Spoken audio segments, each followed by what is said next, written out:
અમને સુરતામાં લેજો સંભાળ મારી, હે જલારામ જોગી રે, અમને સુરતામાં રાખજો.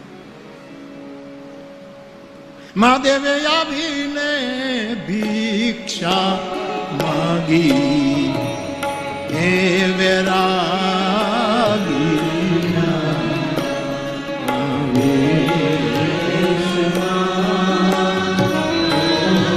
ભગવાન શંકર ભિક્ષાને બાને કૃષ્ણ દર્શન કરવા માટે ગોકુળ આવ્યા છે ને કાગબાપુ કહે મહાદેવે વૈરાગીના વેશમાં ભિક્ષા માંગી.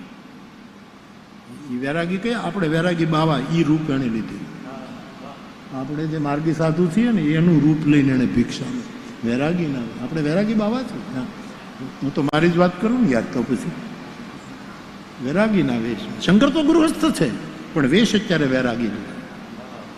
આપણે છીએ ગૃહસ્થ પણ આપણી ચિત્તની દશા વૈરાગી છે સાહેબ.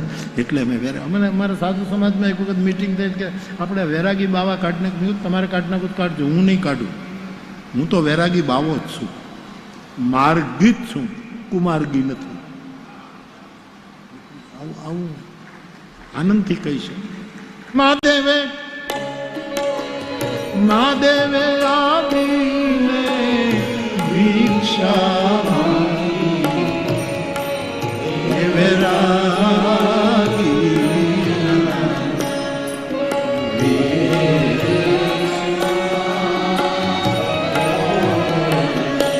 છાશ પણ ઔષધિ છે, સૂર ઔષધિ છે, તાલ ઔષધિ છે, થેરપી છે. એમ રામ નામનું કીર્તન કરીએ ત્યારે જે તાળી પાડીએ એ પણ થેરપી છે. માટે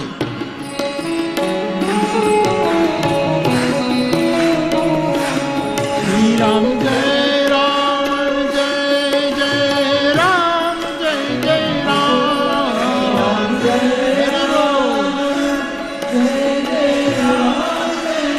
રામ શ્રી રામ જય રામ જય જય રામ જય જય રામ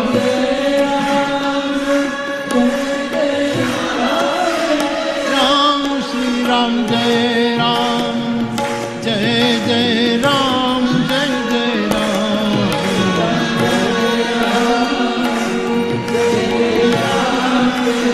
રામ શ્રી રામ જય રામ જય જય રામ જય જય રામ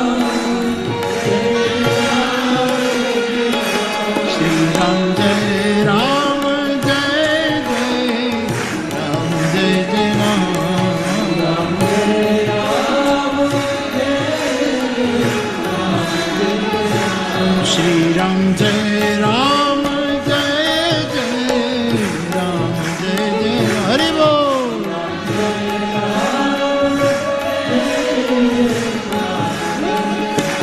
શ્રી રામ જય જય રામ જય જય રામ જય જય રામ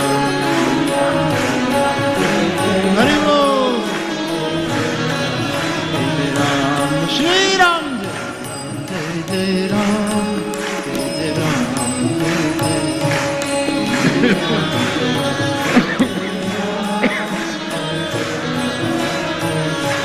શ્રી રામ જય રામ જય જય રામ જય જય રામ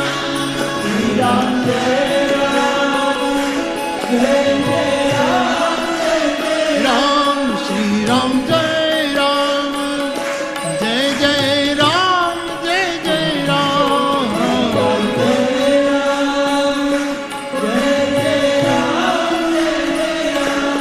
શ્રી રામ જય રામ જય જય રામ જય જય રામ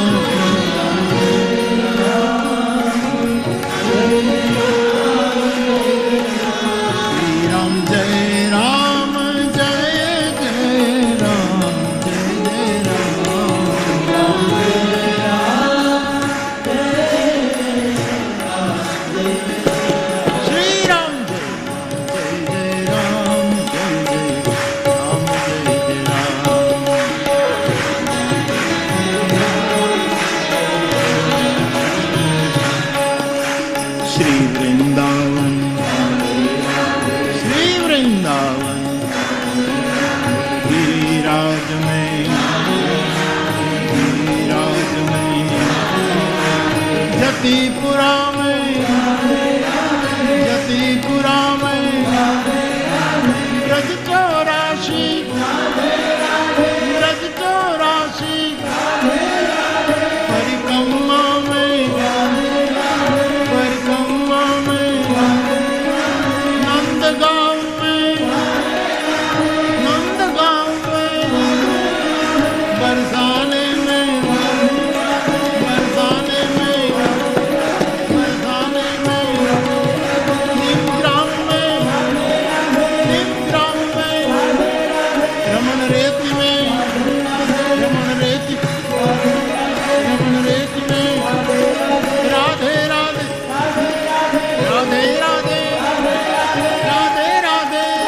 શ્રી રામ. શ્રી રામ જય રામ જય જય રામ રામ જય જય રામ શ્રી રામ.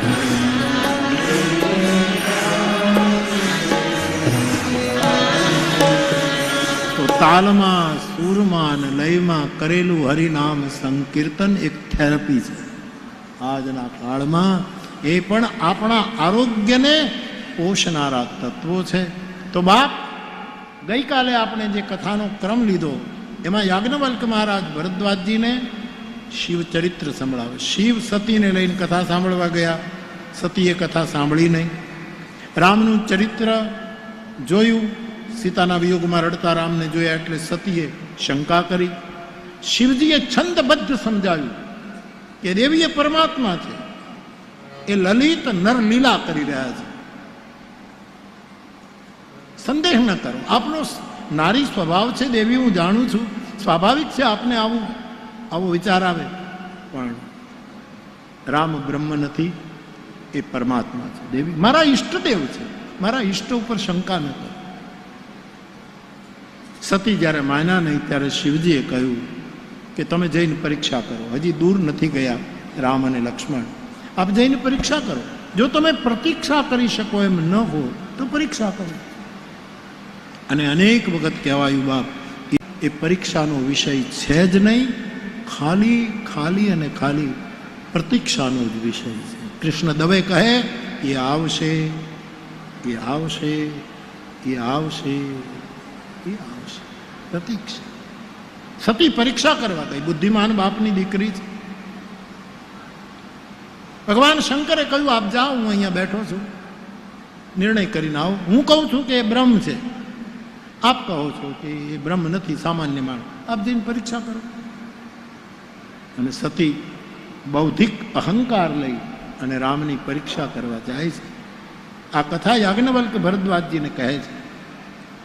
પુનિ પુનિ હૃદય વિચાર કરી ધરી સીતા કર રૂપ. સતીએ સીતાજીનું રૂપ ધારણ કર્યું કે હું સીતા બનીને જાઉં. જો બ્રહ્મ હશે તો મને ઓળખી જશે કે આ તો શિવપત્ની સતી છે, અને જો સામાન્ય હશે તો મને સીતા માનીને મારો હાથ પકડશે કે તમે ક્યાં હતા, હું ક્યારનું તમને શોધું છું. બહુ જ વિચારને અંતે સતીએ સીતાનું રૂપ લીધું, તુલસીદાસજી કહે છે.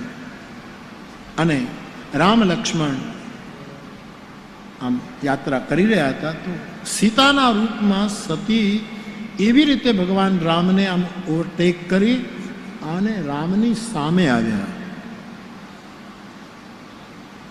નકલ ભૂલ કરાવી જ દે. તમે નકલ કરો એટલે ભૂલની પરંપરા સર્જાય. જો એ સીતાનું રૂપ લીધું ભજવી ન શક્યા. સીતા તો હંમેશા રામની પાછળ પાછળ ચાલે. આ સીતાની નકલ કરવા ગયા તો રામ આવતા હતા એની આગળ હામાં આવ્યા, ત્યાં મોટા મોટી ભૂલ કરી. નકલ કરનારા છે ને હામાં પડે છે. આ તકલીફ, જે નકલ કરે છે હામાં પડે છે. નહીંતર એને તો પાછળ પાછળ આવવું જોઈએ કે પણ હામાં આવે. સાચી સીતા રામનું અનુગમન કરે, પણ નકલી સીતા રામની સામા પડે. સીતાનો એક અર્થ છે ભક્તિ. સાચી ભક્તિ ભગવાનની પાછળ પાછળ ચાલે, પણ નકલી ભક્તિ ભગવાનને પાછળ રાખી દે અને પોતે આગળ થઈ જાય. આ બધા ફરકો છે. અને સાહેબ, આપણે રૂપ બદલી શકીએ, સ્વરૂપનું શું? સતીએ સીતાનું રૂપ લીધું, પણ મૂળ એનું જે મૂળ સ્વરૂપ સતી પણ એ તો કેમ જાય? અંદરને તો ફેરફાર. રૂપ અનેક હોય, સ્વરૂપ એક જ હોય. રૂપ બહિર હોય, સ્વરૂપ ભીતર હોય. અને સીતાનું રૂપ લીધું, અને એને થોડોક સમય લાગે, બાકી બહાર પડી જ જાય, બહાર નીકળી જાય. મૂળ આપણું જે મૂળ સ્વભાવ હોય ને નીકળ્યા વગર ન રહે. થોડુંક આપણે નાટક કરી શકીએ, છુપાવી શકીએ. આપણે ત્યાં કવિઓએ લખ્યું છે,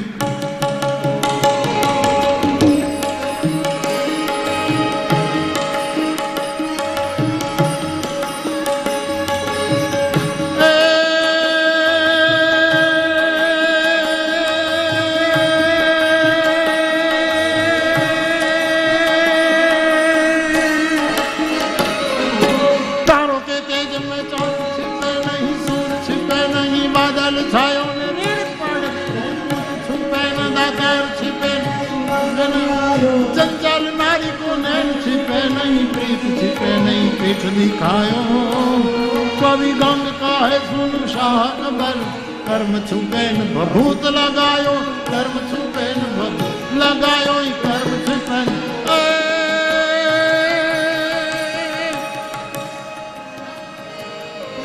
कवि कहे कि तारोडियाना तेजमा चंद्र छुप्यो न रहे। 9 लाख तारा होय पण चांद चांद છે,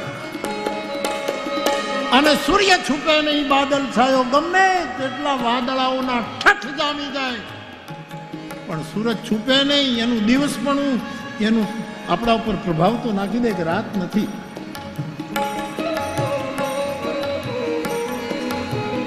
કાયો કે તેજ મેં ચાંદ છુપે નહીં, સૂર છુપે નહીં, બાદલ છાયો અને રીડ પડે રજપૂત છુપે નહીં. જ્યારે દુશ્મનો આપણને લલકારે ત્યારે સાચો ક્ષત્રિય કોઈ દિવસ છૂપો ન રહી શકે, કૂદી પડે. ક્યાં તો તારો કે તેજ મેં ચાંદ छिपे नहीं, सूर छिपे नहीं, बादल छायो ने રીડ પડે રજપૂત छिपे, દાતાર છુપે નહીં, માંગન આયો. દાતારી જેનામ હોય ને એને ઘરે કોઈ માંગવા આવે દાતારી છુપી ન રહી જાય, પ્રાણ આપી દે. હા, છુપી ન રહે.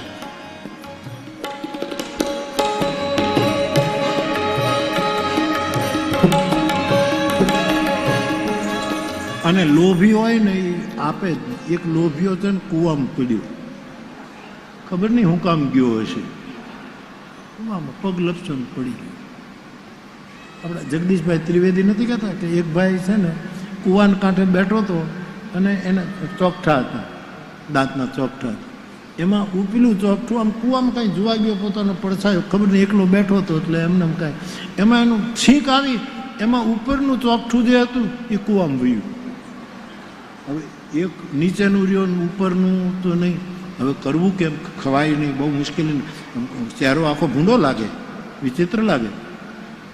હવે શું કરવું, શું કરવું? 2-3 જણાને ખેતરમાંથી બોલ્યા કે ભાઈ સાહેબ મારું ચોકઠું અંદર વહી ગયું છે, તળીએ ગયું, તમે લાવી દો ને. હું મારે પેલા કીધું કે તમે હું બોલો છો એમને સમજાતું નથી. તો કે એ ઓલું નહીં આવે ત્યાં સુધી સમજાવે, ઓલું ત્યાં સુધી આમ થશે તમે હનહમાં સમજો, હનહમાં. જેટલાને બોલાવી કાંઈ સમજાય નહીં કે ભાઈ અમે અંદર તરતા નથી આવડતું ને અમે એ ચોખ્ઠું કાઢવાને.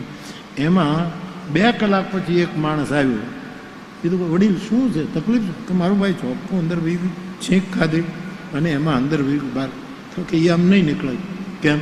તો કહું ભાઈ એમાં એક છોકરો આવ્યો કે લે ભાઈ 1 રૂપિયો, ઝીણા ગાંઠિયા લઈ આવે. ગાંઠિયા અને એ ગાંઠિયા કૂવામાં અમને કે ચોકઠું બહાર આવ્યું ખાવા માટે ગાંઠિયા.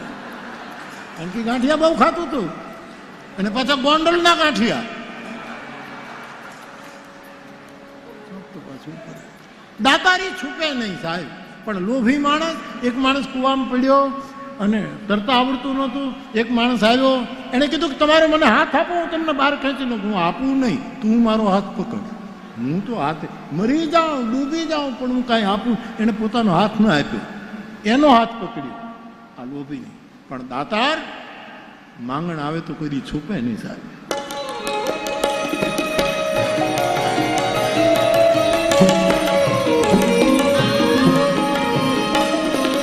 રીડ પડે રજપૂત छिपे ना, दातार छुपे नहीं, मांगन आयो न चंचल नारी को नैन छिपे नहीं. જેનામાં ચાંચલ્ય હોય એના નેત્ર છુપા ન રહી શકે.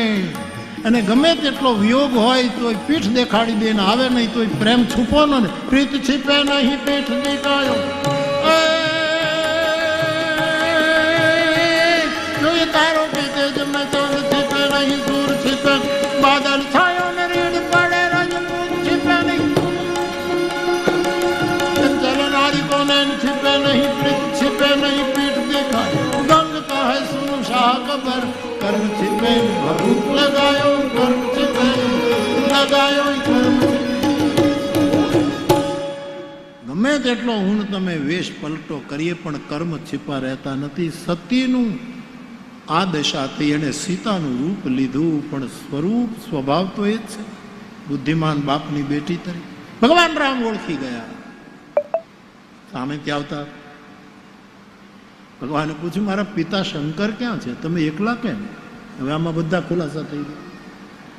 શિવ મારા પિતા છે ને, આપ એકલા કેમ છો? સતી પકડાઈ ગયા. એક શબ્દ ન બોલી શક્યા સાહેબ. એકદમ પાછા ફરી ગયા. યાજ્ઞવલ્ક્ય આ ચરિત્ર ભરદ્વાજજીને સંભળાવે. ભગવાન રામ હસે છે. માયા કેટલી બળવાન કે સતીને પ્રેરિત કરીને આજ એને ખોટું બોલવા માટે પ્રેરિત કરી દીધા. ભગવાનને થયું મારું ઐશ્વર્ય બતાવી દઉં, ભવિષ્યમાં આવું